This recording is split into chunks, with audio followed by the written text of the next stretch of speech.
Hey, this is John Carlos, and I'm here with a review of the Dallas action figure from the Alien series by NECA.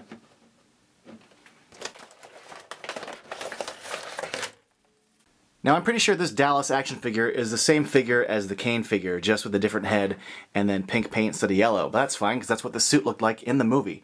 And this suit, man, looks really good. Like, if you're a fan of the suits that were featured, you know, in the Nostromo, I think you're gonna love this figure because the details within it are just fantastic. Just look at like his legs alone, and just like the texturing going on here, and the little, you know, the little X patterns going across that little stitched area there.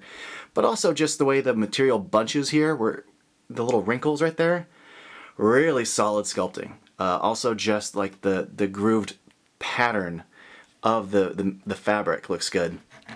And then you get to the chest and just how like well done the little metal area is. This like copper with like the turquoise edges, really well handled.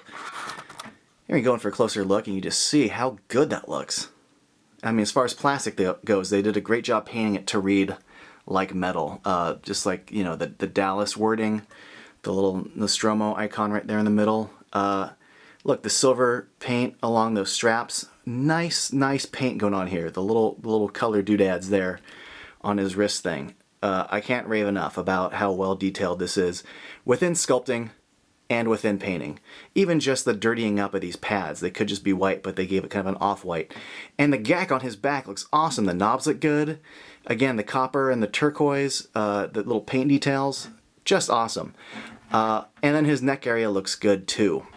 And then we get to his head sculpt, which I think is actually a pretty decent sculpt of Dallas. I think, you know, maybe his beard is too one color, but I think the furrowed brows and the eyes, the eyebrows, the mouth looks pretty good, as does his headpiece. I think they did a great job sculpting this little head sock thing, whatever he's wearing, and the little black details and the little paint details within it, the strap underneath. Man, I think this looks really good. There's a really good texture to this. Jeez. I just think that the texturing of this reads really well for plastic, and whoever at NECA sculpted this, I think did just a fantastic job, because I'm really impressed by this. Now, he's got these little tubes coming out of the back that connect to his helmet, which does come apart for like assembly, but one thing I found is that you don't really need to take it apart to assemble it on him. Like, it actually goes on pretty good without taking it off. But you just, let's say, put it on this way, and then just swing it over, and then just pop it into the little, you know, grooves in the back. And there you go. You don't really need to take it apart to put it on, but you can if you want. And then these tubes connect, one up there, and then that one goes into that little hole right there. He also comes with two other little accessories, the same as the Kane figure. It comes with the flashlight and the little pistol. So here's the helmet with both of the plugs plugged in. I've also put his accessories in his hands, and they fit really well, the flashlight as well as the gun. Also, the gun doesn't have to go in his hand. He also has this weird little holster thing. I can't even call it a holster. It's just like a strap on the side that you know, the gun just sort of like slings into. But it does actually stay in like pretty good once you've got it in there. I also got to point out the articulation on this figure.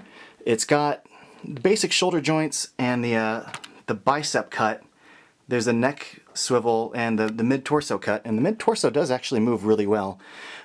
Waist, ball joints, but there is no mid-thigh cut and no mid-calf cut. Luckily, the feet do swivel though, and there is the knee joint.